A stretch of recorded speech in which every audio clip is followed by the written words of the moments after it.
Good evening. I'd like to welcome everyone to the July 31st, 2014 meeting of the City of Lake Forest Plan Commission. I am Michael Lay, Chairman of the Commission, and I'd like to introduce my other colleagues on the Commission. To my right is Commissioner Berg. To my immediate left is Commissioner Cushman. And to my far left is Commissioner Tim Henry. So we have a quorum is present. We'll proceed from city staff this evening. We have Kathy Zerniak is here tonight. So our first item of business is approval of minutes from our July 9th regular meeting of the Commission. And I would ask the Commissioner, are there any corrections or requests for clarification in the minutes that we received in draft form before the meeting? None that I'm aware of. Okay, I have one, Kathy, on page 5 at the bottom, the last line. The word "to" I think should be T-O-O. Okay.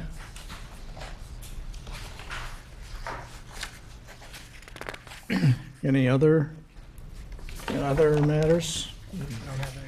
If not, is there a motion to approve the minutes? So moved. Second. It's been moved and seconded. All those in favor of approval of the minutes, say aye. Aye. Opposed, no. Motion to approve passes. The first substantive item before the Commission this evening is consideration of number 4. We'll temporarily set aside item number 3 on our agenda to be done at the end of item 4. Since Mr. Ziccarelli is going to be discussing this with us, we'll recognize him at that time. So the number 4, the review and action on Northwestern Lake Forest Hospital, review of recommendations from the City Manager's Hospital Advisory Committee on the landscape and signage plan. This matter is the last piece to come before the Commission, the site plan having been approved, the architecture having been approved, and all other matters as well. So this is the last piece of the of the puzzle. And I'd like at this time to call on Tom McAfee, President of Northwestern Lake Forest Hospital, to address the Commission. Thank you, Chairman Lay. Thank you, fellow commissioners.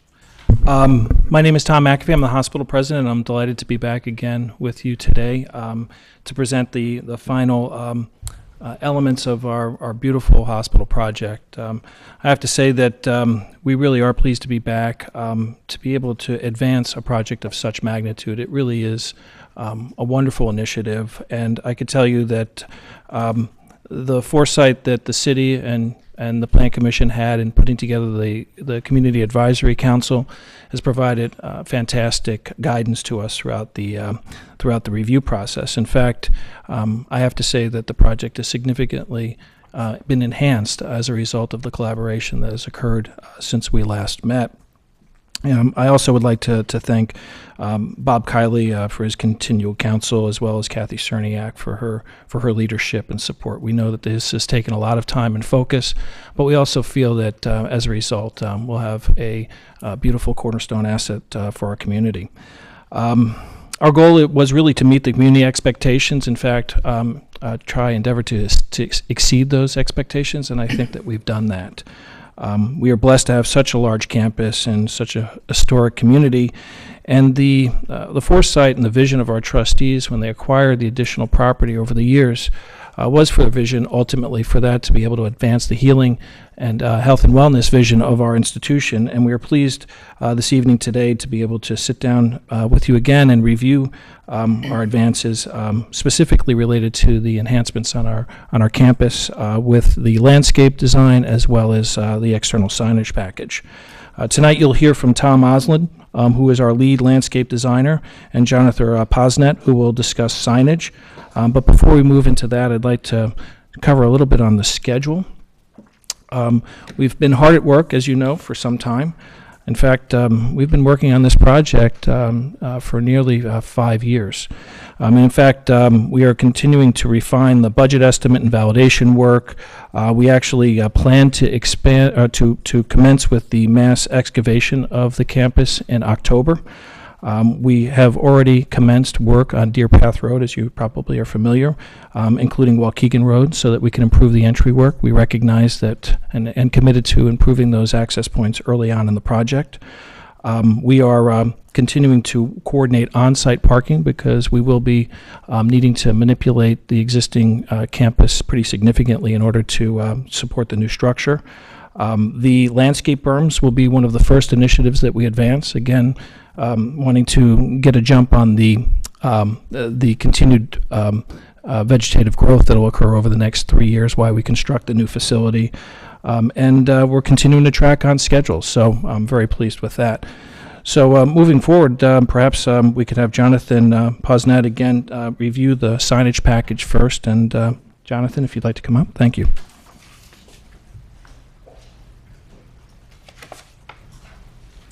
Good evening. Jonathan Posnet, Creative Director with 212. We are tasked as part of the team to develop the exterior signage package for the entire campus, for the hospital campus. So this evening I'm just going to touch on the exterior components and give you an overview. As part of our work, we are tasked with thinking about all of the various functions of signage across the campus, including from the very first experience of a visitor at the perimeter of the campus and entrance onto the campus all the way down to their entrance into the building. And as such, we develop as part of our work a series of groups of signs that allow us to perform those functions. So I'm going to focus on the campus ID signs, which is the main identification of the campus as you approach it. And I will also touch on some of the wayfinding signs that we will encounter throughout the campus and other functionalities.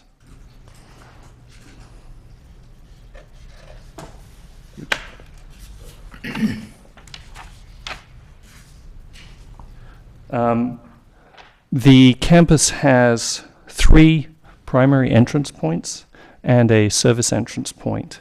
And so this evening I'm going to just touch on the Waukegan entrance, the Route 41 entrance, and down at the bottom the Deer Path entrance. So those 3 main entrances. There is also an entrance into the campus, a service entrance, which I will touch on as well.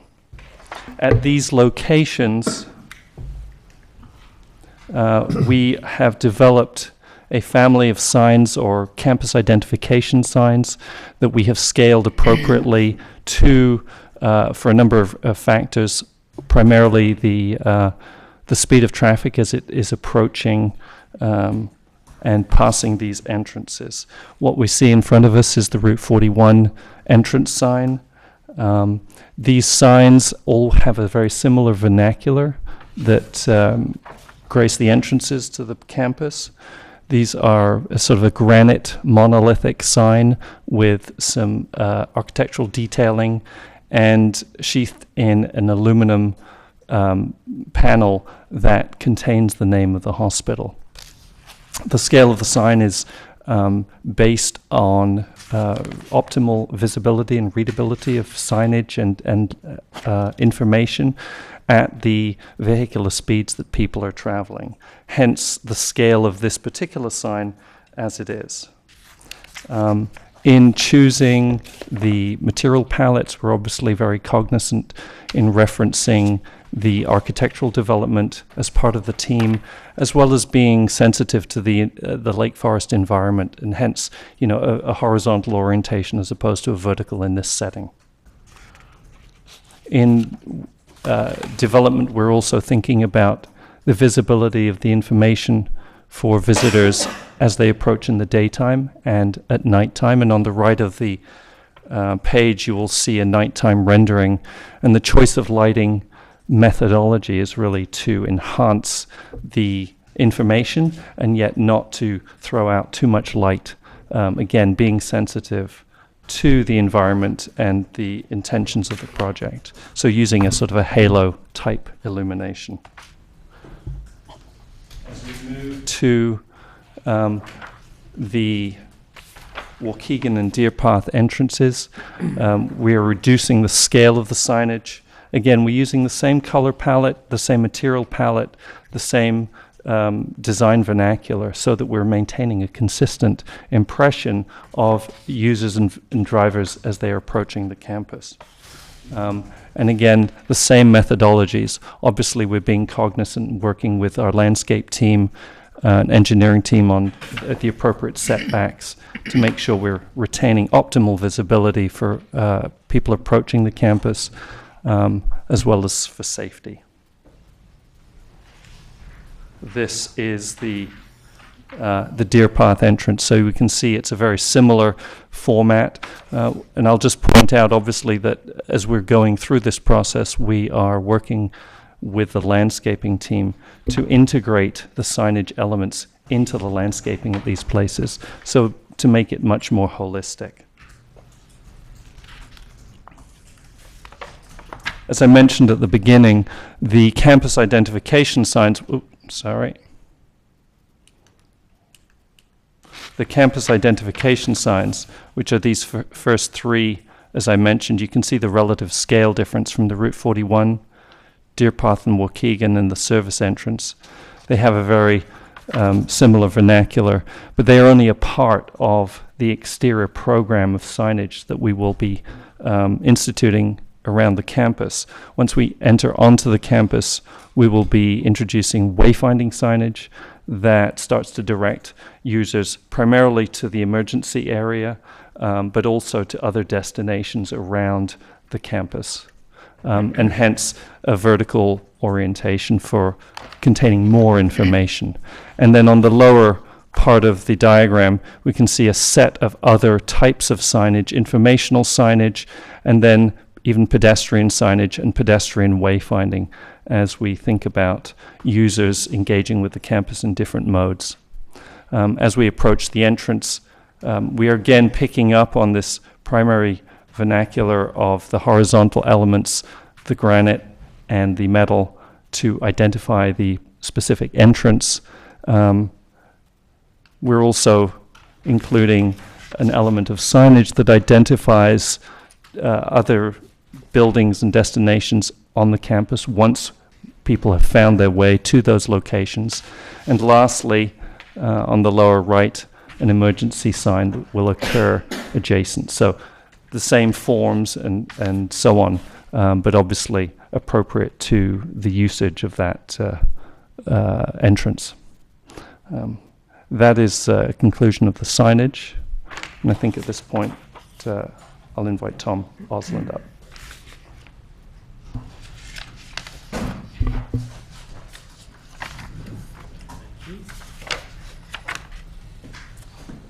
Chairman Lay, fellow commissioners, I'm Tom Osland, landscape architect on the project, and it's great to be back to look at the sort of landscape plan that reinforces the mission and the goals of the master plan. And I think we'll run through this.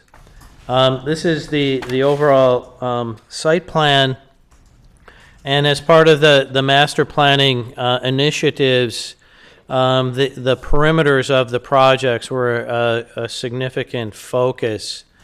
So along Lane Lorraine, along Waukegan, and along in front of Lake Forest Place, there's been significant enhancements in terms of planting as well as berming. And that berming, it comes out of a sustainable strategy for the project to balance cut and fill.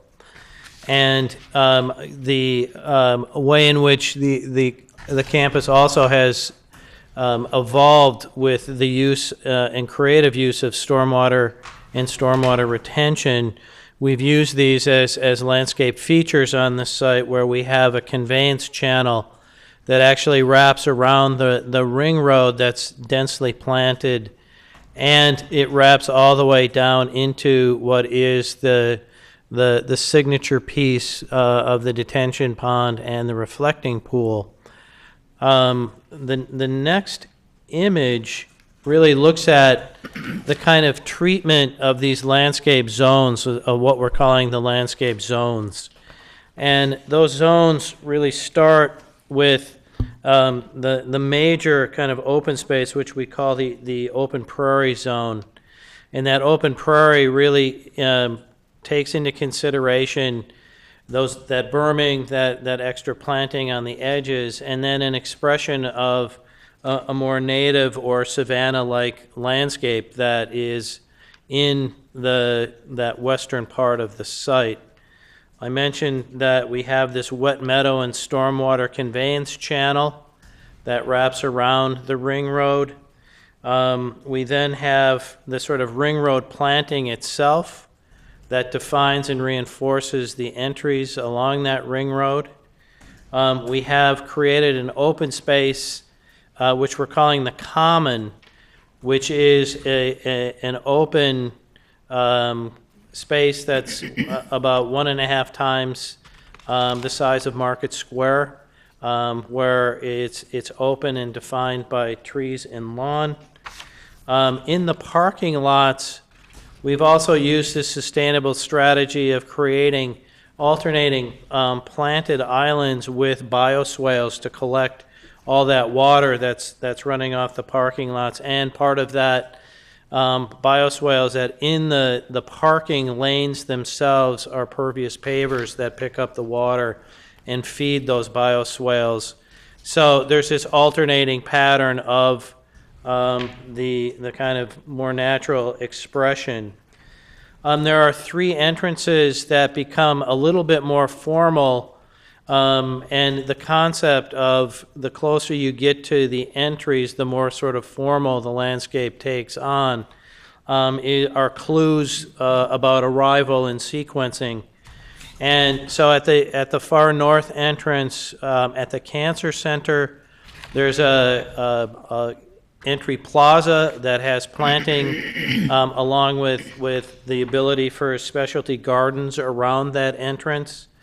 The main entrance to the hospital is directly to the east of the Common that has significant planting on either side, both north and south of that main entry door.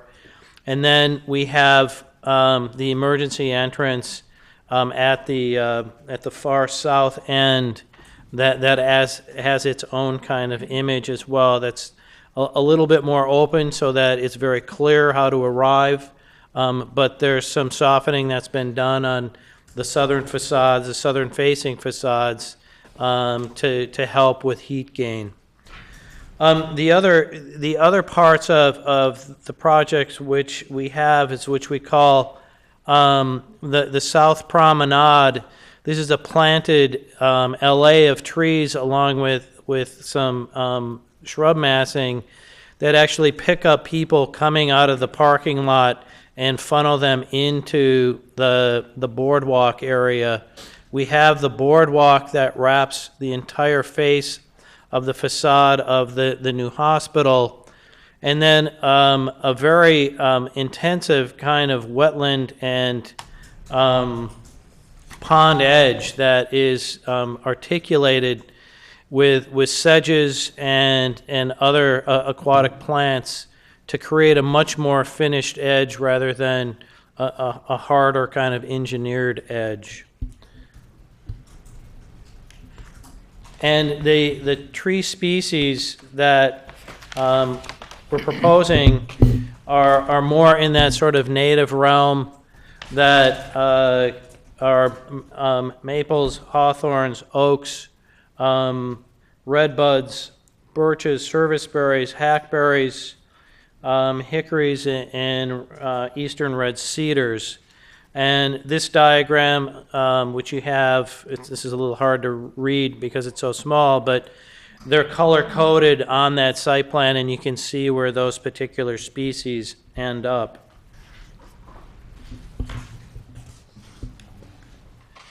The plant materials species palette, where in the native areas, we're looking at plants like black-eyed Susan, golden Alexander. In the, as I said, we have some wet areas. We have some sedges. We have bottle brush sedge, wild bank, wild rye. So we get this diversity of edge type that really reinforces this idea not just of health and wellness in the hospital, but health and wellness on the site. The other thing that came out of our deliberation with the CAC was really a stronger realignment of the intersecting and connector road at Westmoreland by Lake Forest Place, where the commentary and the circulation as it pulled into the site actually helped both parties, so that we created a very clear arrival and circulation system. And I think it resolved, which came, as I said, directly from the CAC, and it really resolved an issue that was brought forward. So I think with that, Tom, do you want to wrap up with the scheduling?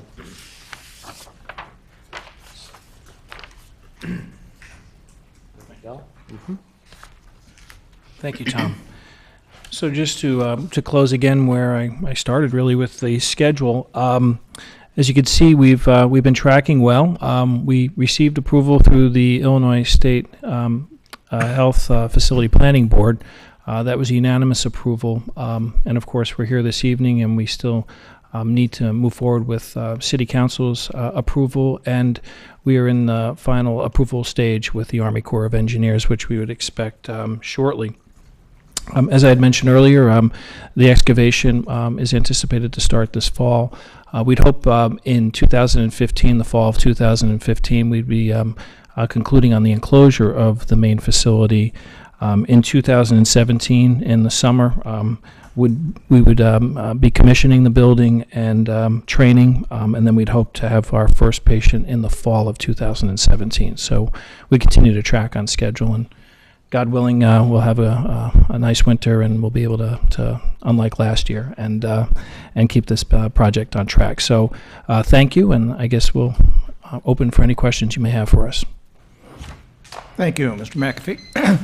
Kathy, did you want to make comments at this point, or shall we hear from... I would suggest you hear from past Commissioner Zigarelli. Okay. Augie? Welcome back to the commission. Can't get away. That's just fine. It's all right.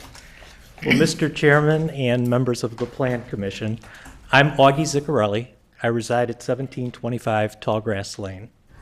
And as you know, I've had the privilege of serving 2 years on the Plan Commission and running parallel with that about 1.5 years on the Hospital Advisory Committee. To review, the Hospital Advisory Committee is a group of 9 citizens selected by the city manager with diverse backgrounds, each with a specific area of interest related to the design of the new hospital. Over the past 1.5 years, we've met 12 or so times with the hospital design teams. Our meetings typically lasted about 3 hours, with the first hour and a half being a presentation by the design team, and the second hour and a half being internal discussions where we developed our comments, criticisms to a small degree, or basically summarized our thoughts, and then Kathy put that in a summary, sent it back to the design team, and the next time we met, they were discussed again and sometimes developed into the design work. It was truly a collaborative process. 2 years ago, the Plan Commission recommended approval, and the City Council approved a master plan for the new hospital. Part of our job, the responsibility of the Hospital Advisory Committee, was to offer design comments based on our experience, but also be mindful of the approved master plan. A few months ago, on behalf of the Hospital Advisory Committee, I presented an evaluation report, which is basically a scorecard as to how we were doing and how the project developed in comparison to the master plan. And it was specifically for the site engineering and the building design. It took into account things such as building height, parking, stormwater management, etc. Tonight, on behalf of the Hospital Advisory Committee, we're presenting a 4-page evaluation report for landscaping and signage, which includes things such as buffers, landscaping at the entrance, landscaping at the perimeter, treatment of woodlands, and the signage. There's been a lot of careful thought put into this by all involved, and we are in support of the plan and recommend approval of both with the recommended actions that are included in our report. There is some follow-up items included. So with that, that concludes the presentation of our evaluation scorecard of how the final design compares to the master plan. And as you can see in there, everything is in compliance. Thank you. You're welcome. Kathy, comments?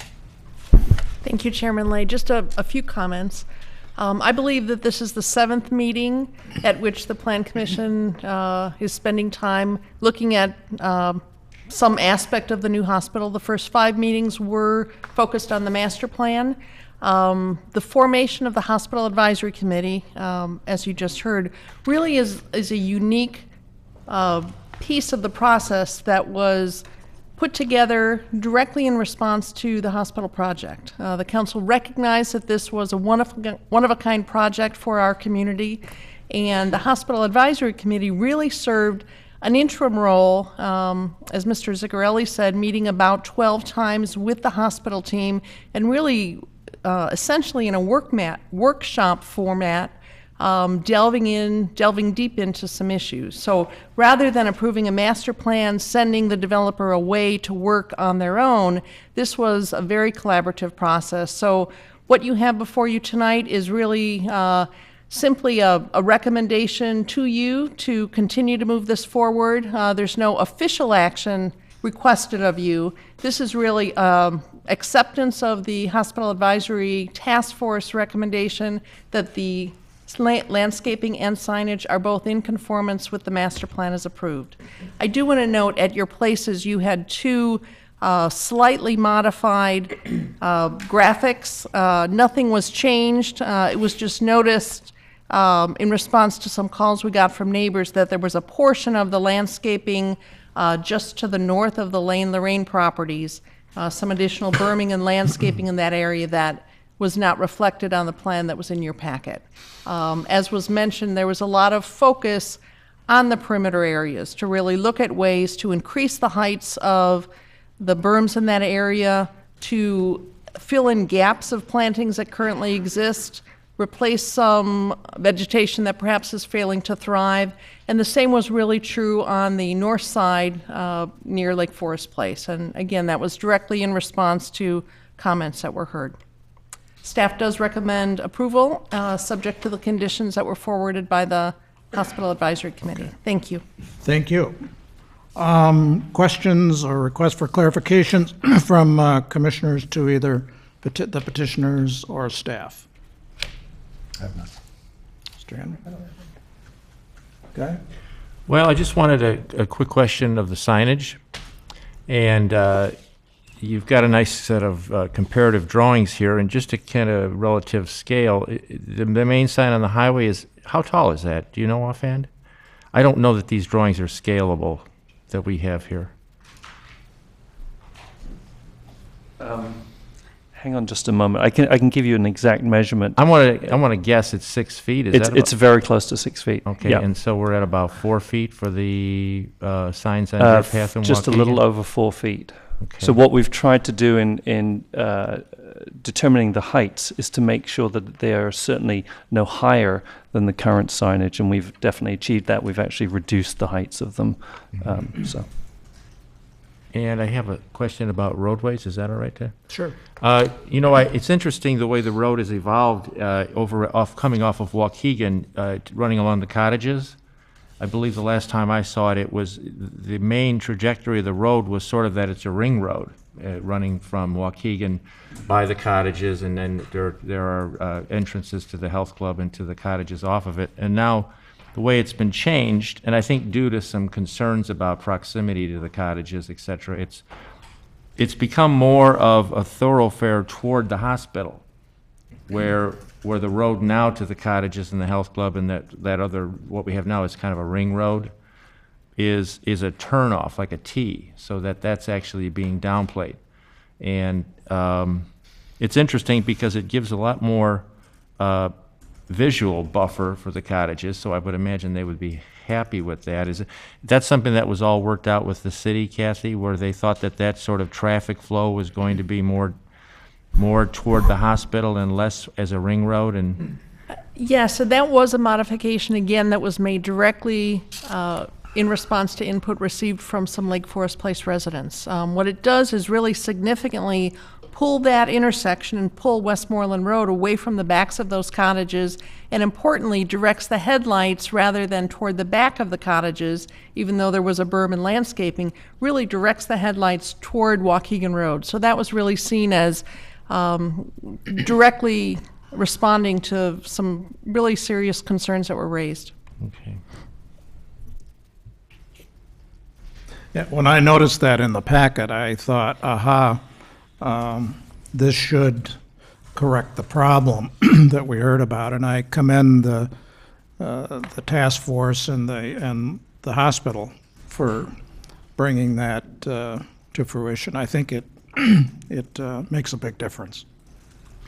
It will tend to dissuade people from using Westmoreland as a bypass to the Waukegan Deer Path intersection, which I think a lot of people just don't do because we got so many S-curves on Westmoreland now, you can almost get dizzy if you try to cut through there. But you don't think this will result in a lot of people inadvertently going into the hospital parking lot, though, instead of the ring road? I mean, I imagine people will get used to the routes after a while. You'll have signage at the new T and so forth, correct? Yeah, I don't think that will be the case, but it may require a little learning for the community once we make that change. But again, I think it was a fantastic solution. Actually, the architectural team came back after they thought through some of the comments that we had received from the Lake Forest Place residents about the headlights, and although they had made some adjustments, and I think we had a good solution.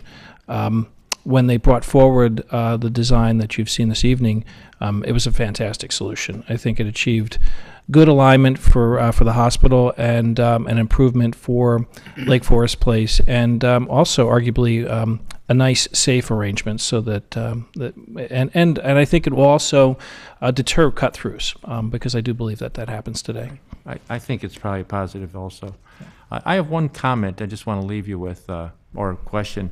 The lighting that's along, say, coming out of the Health and Fitness Center now, when you come to the stop sign at night, it's a kind of confusing. The ground lighting, it's almost low enough to be misjudged as if it were headlights, and it gets a little disorienting there. Is the lighting that's along Westmoreland now going to be reoriented or reorganized? It seems to be a little. In fact, all the lighting along Westmoreland, all the way down toward Deer Path, it's rather confusing. I mean, when you drive, especially south, it's hard to tell where the edges of the road are after a couple of the curves. And I've mentioned that before. because I thought it would be a good time to maybe bring it to attention. Yeah, perhaps we can revisit that I'm issue to surprised we see don't if. have people running into curbs, because it's really difficult there after a couple of those gratuitous curves to make out where the heck the road is. Yeah, well, that's some good direction. We'll definitely double back and take a look at the Thanks. lighting levels. Good. Thank you. Okay. Although this is not a public hearing per se, is there any members of the public here who would like to address the commission on this matter? Okay. Come forward. Please let us know your name and address. I'm Bert Weller, and I live at 923 Barclay Circle in Lake Forest Place. My only purpose tonight in asking to address the Planning Commission is to give kudos to the hospital planning staff, the City of Lake Forest staff, for the changes that they have made to the entrance to the hospital, accommodating our comments about safety, about lights, about noise. I'm talking about the entrance at Westmoreland. I'd also like to commend the Planning Committee for what they have done to preserve the berms and to even augment those berms and to make them even more attractive. I just want to say thank you, and we really appreciate the accommodation to our concerns, which you may have heard at our last appearance here. Thank you. Thank you. That's good to hear. Sir?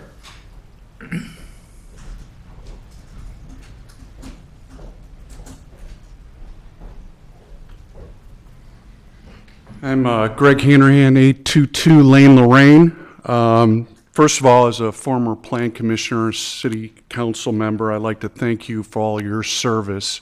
I don't think you guys get enough thank yous along the way, so I know when I was over there, a thank you here and there goes a long way. First of all, most of my questions are just minor things, but I am, as Kathy says, the one that called in regards to, I think, communication sometimes between city, the petitioner, and the neighbors aren't always on the same page. And I moved to Lane Lorraine in March, so I know I'm on the 11th hour here and late to the game. But when I first got the notice and saw the map was incorrect, because I had heard so many different things about the berm and the new trees. I live right now, my backyard is where your construction trailer is. It's better than what my old neighbor, which used to be Tim Henry, the commissioner over there. So I like yours. No, I'm just kidding, Tim. But anyway, and with that, I see that the parking lot is being changed. And again, just a question, old size versus new size there. Plus, the berm was not showing in the notification to the neighbors. It is on the new map, it is on here, just as maybe advice is to resend it to the neighbors on Lane Lorraine, just to calm people down, maybe, because the berm should go all the way, I think, up to the 800 building, which is where I live. So that would be appreciative. Outside of that, the hospital was great with a couple of questions I had this week. I wanted to thank you. They got back to me immediately, and keeping the communications lines that way. But again, I don't know, whenever, if I could just get the height of the berm, because again, I might have missed those meetings, and the size of the new parking lot where the construction trailer is, and the new size of the parking lot. That's all I have. Thank you again. Greg, I think what you're looking for, I think we were presented with copies. Oh, okay. I'd be more than happy to provide this one to you. Give a couple. Yeah, here's another one.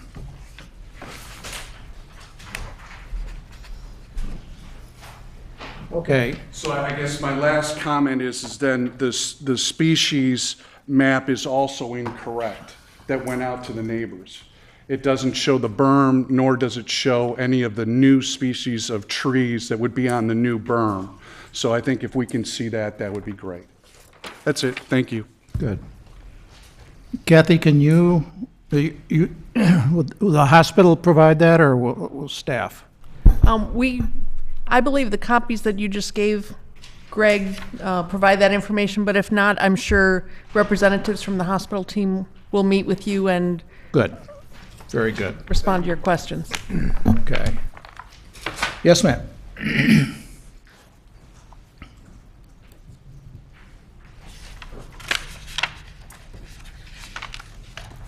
Good evening, gentlemen. My name is Rami Lopad. I live at 410 East Woodland Road. I hadn't actually planned to comment, but I took a look at the landscape plan, and I'd just like to ask the Plan Commission if it would consider making a recommendation to the city staff that we start to look at the planting pallets for our big projects in town, and as well as what the city itself is planting, because we appear to have some disconnects on that species list.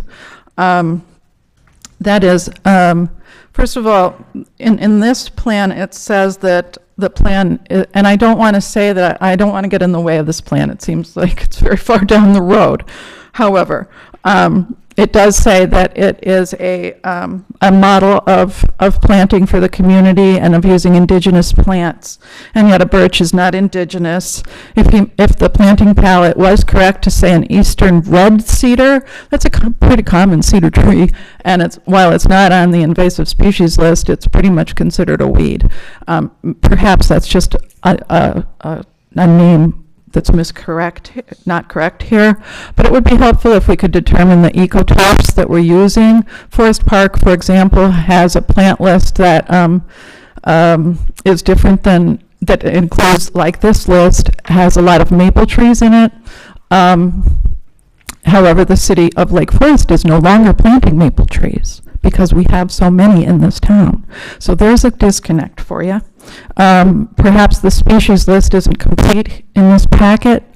Is it a complete prairie list? Because if it's just these plants, it's really not biodiverse.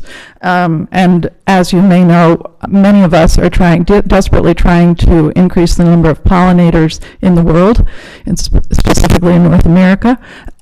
So, for example, using a lot of milkweed would be a great positive note in this plan.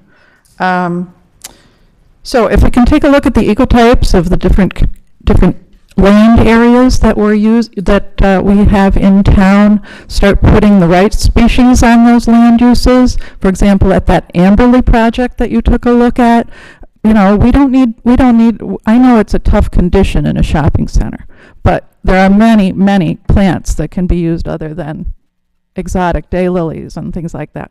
So we need to get a handle on this. It's just too many things being planted willy-nilly. Thank you very much. Okay. Hope you'll do it. Does the hospital representative, do they want to comment on what we just heard? Or Kathy, would you like to?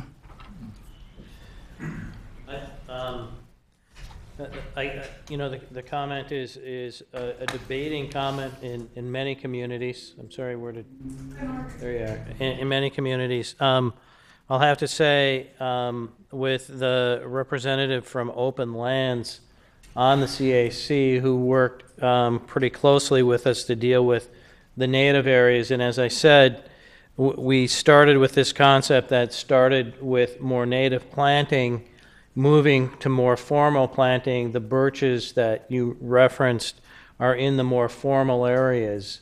And so it's, at least in our experience, to actually accent and to set off native areas, you need to have contrasting landscape types. So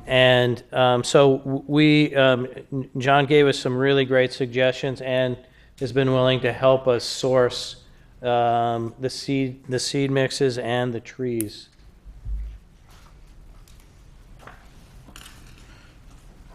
Okay.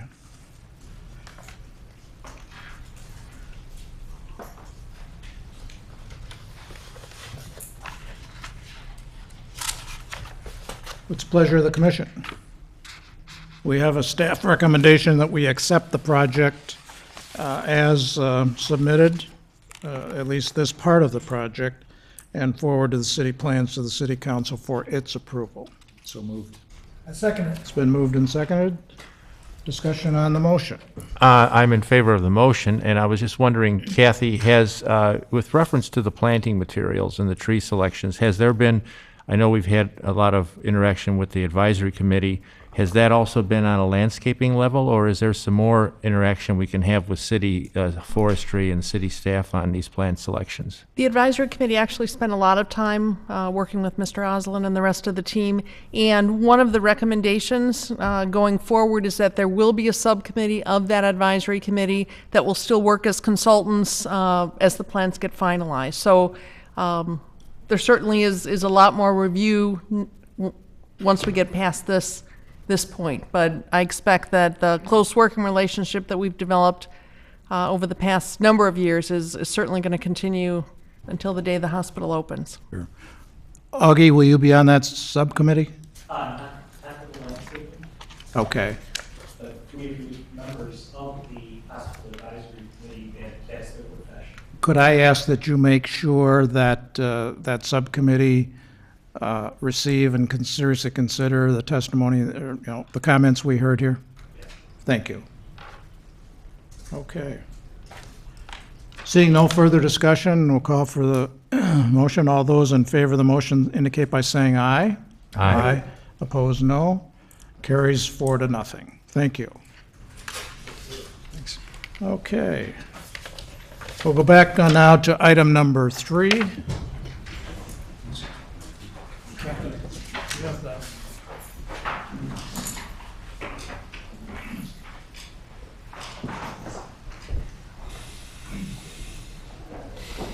How you guys been? How are you? Good. Good to see you. How you doing, Tim? I like your tie.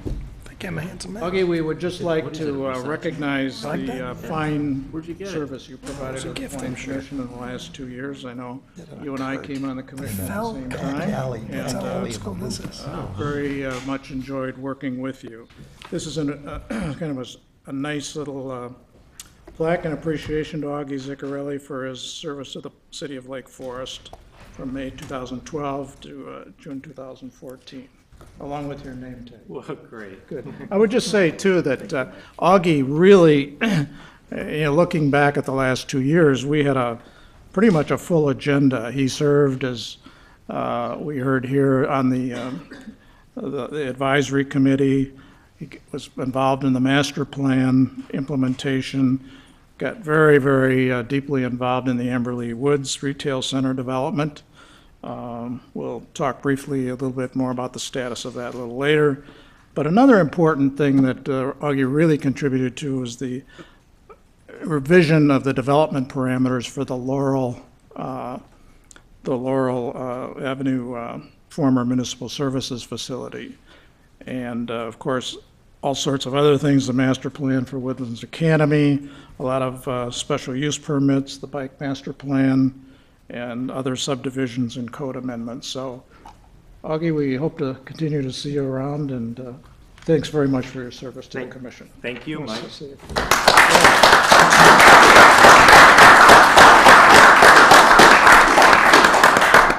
Well, thank you to everyone so much.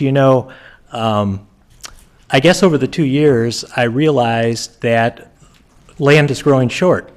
And with that, there's going to be a lot of readaptive uses that are becoming the norm. And with that, I think the Plan Commission is going to be really a key group in analyzing these readaptive uses, determining if they're compatible with the community and if they're appropriate. But we've got a lot of smart guys up there, and it's been my pleasure to work alongside them and become friends with them. So thank you for the opportunity. I very much enjoyed it. And good luck, and Tim, you'll do great, I'm sure. So thank you again. Thank you very much, Mike. Augie.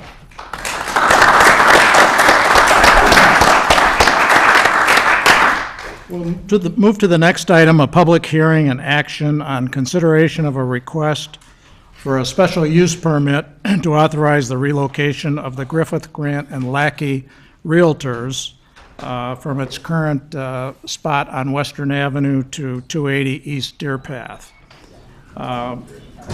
Representative to testify here tonight is Scott Lackey, the president of Griffith, Grant, and Lackey. Mr. Lackey?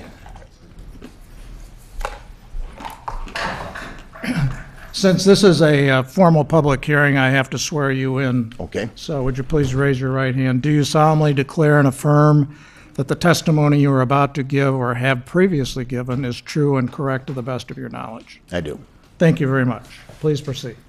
Good evening, Chairman Lay and members of the Plan Commission. My name again is Scott Lackey. I'm the managing broker and co-owner of Griffith Grant Lackey. My partner, Brad Anderson, is also here this evening, sitting over there. I'd like to thank the committee for reviewing our request for a special use permit for 280 East Deer Path to allow us to continue a real estate office in the city's central business district. As you know from Kathy's report, we have been actively involved in the residential real estate business since 1903. So we are currently enjoying our 111th year in Lake Forest.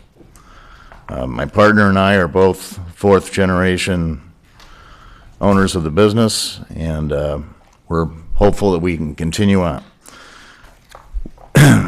A little bit of history. John Griffith began his operations in 1903, ironically on the southwest corner of Deer Path and Western, and moved to Market Square in 1916. And now, 98 years later, we seek your approval to move back to Deer Path Road to continue operations there. The facility itself is a great facility. It's on one level. It's quite a bit larger than our current facility, which, even though it's on 2 levels, is still not as large as this one. There will not be any major modifications to the site required, since the last, I believe in the last 35 years, it has been a real estate office, so sets up very well for our needs currently. So we would really like you to consider the report that Kathy put together was very comprehensive, and rather than repeat myself, I know you've read it already, be happy to entertain any questions you might have, or Kathy, if you want to make some comments. Please do. Thank you, Chairman Lay. Probably the first question that everyone has is, why is this a special use and why does it require this review? Banks and real estate offices are considered special uses. The history behind that was to really look at those uses and make sure that they were not located in prime retail spaces. In situations where we have a real estate office moving to a location that previously has been a real estate office, the process almost seems a little silly. But this request does meet all the requirements. Given that they're literally moving around the corner, it won't have a change on traffic or parking. Staff does recommend approval, and you do have a series of conditions that are consistent with the conditions that apply to other real estate offices in the community. I'd be happy to answer any questions. Okay. Any question of the petitioner by members of the commission? Tim? I just have one. Scott, what's the policy for you as the managing broker with the other brokers on parking? What are you doing currently to avoid you can't watch all the brokers at all at times. Right. There's a lot of coming and going. What's the firm policy on parking in the retail designated spots in Deer Path? Well, we have all our employees that are there full-time have parking permits, so they don't park. They park in either the train station location or the location over by Southgate, depending on who where they want to be. Then we have a marketing director, for example, who commutes in from the city, so she doesn't need a car. Our agents are encouraged and will be strongly encouraged to, who are not going to be there for just 15 minutes or so, are going to be strongly encouraged to get a permit as well and park in the allotted areas. I will admit it's a difficult task at times, getting some of them who are coming in for 10 minutes to just do that, but we'll be very diligent in working toward that policy. Okay. Further questions?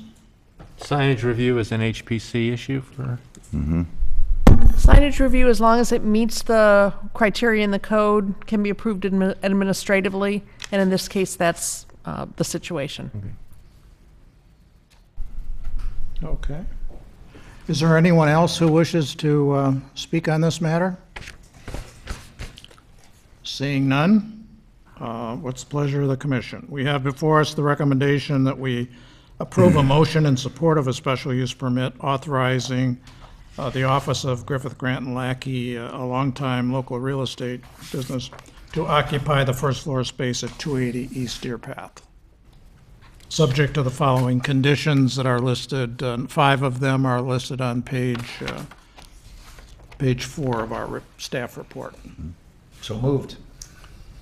Second? Moved and seconded to approve. All those in favor say aye. Aye. Opposed, no.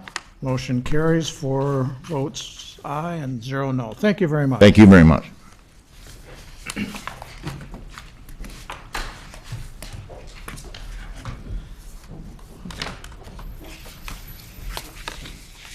I need to ask, do any members of the commission have any ex parte contacts or conflicts of interest on the last matter that we just dealt with? Okay, seeing none, I'll ask the same question on, I'll ask that same question on the matter, item 6, that we're going to consider now. Anybody have any? Okay, good. Okay, the next item is public hearing, continuation of the public hearing, and then action on on the consideration of amendments to the zoning code, single-family residence districts related to accessory structures and secondary living units. We have a staff report on this, and also in effect a revision with what do you call it? Where we've got the revisions highlighted, both those matters that would be deleted and those additional things that we discussed last week are in written form here for our consideration. So is there anybody from the public that wishes to comment on this revision to 46-38 that incorporates the items that we discussed at the last meeting? Okay, seeing none, what's the pleasure of the commission? Any comments, questions, or of members of staff? I have a couple, if Sure, I please may, proceed. just because I wasn't here Right. at the last session. So the 20-foot setback right now is the existing setback? That's not a number that we've dreamt up for this specific purpose? Correct. The 20-foot setback is the existing setbacks for living units in R4. In R5, the setback currently is actually 50 feet, but the 20-foot would apply. And can you just give me a 2-second explanation about the need to provide a form to the city? It really is for public safety purposes. They like to know that there's a second living unit. Okay, and that's, Police, fire, that sort of thing? Correct. okay. And that's not intended, it is not our intention to turn that into a licensing or fee generation exercise? That would be up to the city council. I think the plan commission at the last meeting, I think Commissioner Henry, you actually mentioned that we want to encourage this, and I think that's the way the council's looking at it. We can certainly pass that along, but I can't say that they wouldn't do an administrative fee, but we can certainly pass along that it's really intended for public safety purposes and not intended to discourage. Okay. All right, fair enough. That's really it. That's the only question I have. And we may be able to set up a very simple online reminder that goes out. Kathy, explain the new section J as to what's intended there in terms of I'm following up on Jeff's comment about does this provide the prospect for an administrative morass? But those that are currently non-conforming, what happens to those? You did hear testimony last time from a property owner who actually has a coach house that has been rented, so it is grandfathered in, but it is located very close to the property line. So we tried to address that by saying in cases where there's a coach house or garage apartment that has been rented, that they can come in, document the fact that it's been rented, and that we will simply legalize essentially that grandfathered status. Okay. And I think that's important because when some of those homes sell, we do get questions from appraisers who want to know what section of the code authorizes it. So this really allows those existing uses to become recognized as legal. Okay. You know, just to ask one question about that, because I was thinking the same way as my fellow commissioners. What if at the time, see, right now, those grandfathered rentals are sort of, they're not really legal, right? Actually, a non-conforming use, and we have some accessory units that have been pretty consistently occupied as rentals. A non-conforming use is considered a legal non-conforming use. It's grandfathered in. So it is not in violation of the code. Okay. Then I won't ask my question. Okay. And we'll provide notice, I would assume, to anybody who has a non-conforming use that they have this year and the clock is ticking? If we know about it, yes. We don't necessarily know about all that, but we have identified properties that appear to have structures which may benefit from this provision. So we will do a mailing to those properties. Fair enough. Good. Okay. Seeing no further questions, the staff recommendation is to recommend the code amendment as detailed in the red-lined version that was sent to us in the packet. Is there a motion to approve the revision? Second. Moved and seconded. Discussion, debate? Seeing none, all those in favor of the motion indicate by saying aye. Aye. Opposed, no. Motion carries 4 votes in favor, 0 against. Passes unanimously. Okay. Is there any public testimony on non-agenda items? Okay, seeing none, I want to bring up one matter that was discussed. We were provided by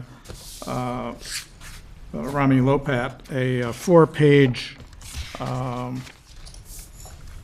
list of suggestions that we as a commission should consider and address.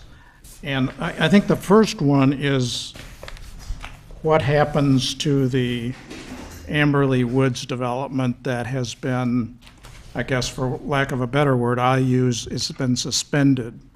Kathy, can you brief us as to, A, the status of that, number one, and number two, a question that Rami asked about whether or not the clock either has run out on the special use permit there, or what's the status of that?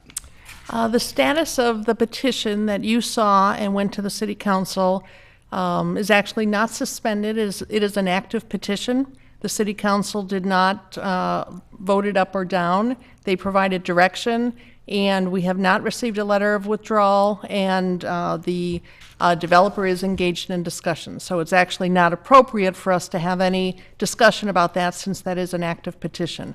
With respect to the original Amberley Woods special use permit, that permit was activated, essentially. The plat for Amberley Woods was recorded. That plat covered the entire 40 acres. A special use permit, as long as work has begun and a permit has been pulled, is not something that can expire or that the city can withdraw. With respect to Amberley Woods, the improvements were put in place. The road, the detention, some of the construction has occurred. The fact that all of it has not been completed does not invalidate any of those previous approvals. What is on the table is a proposal to amend that, but the city does not have the ability to, there's nothing going on that site that violates the special use permit, so it's valid as it stands today. Very good. Okay. Kathy, the question is, how we improve the planning process and other suggestions in here. How might we address this in a fairly thorough fashion? Is this something that we should meet with the author of this, or have maybe consider sections of it and address them one at a time? Changes to the process really have to be initiated by the city council. If there's to be a code amendment, the city council normally directs the plan commission to study that. I do know that we do plan to have a community engagement forum perhaps later this fall to discuss the overall development process. That is something that the mayor has asked us to move forward on. So that would be an appropriate place, and I believe at that time we will actually ask the chairman of the 4 development-related boards to be present and hear general comments. I think it's important to hear comments broadly from the community, and I think certainly the information in the letter is good food for thought. Okay. Okay. So Rami, the matter, I guess, is this going to be kind of a ad hoc group put together to consider the process?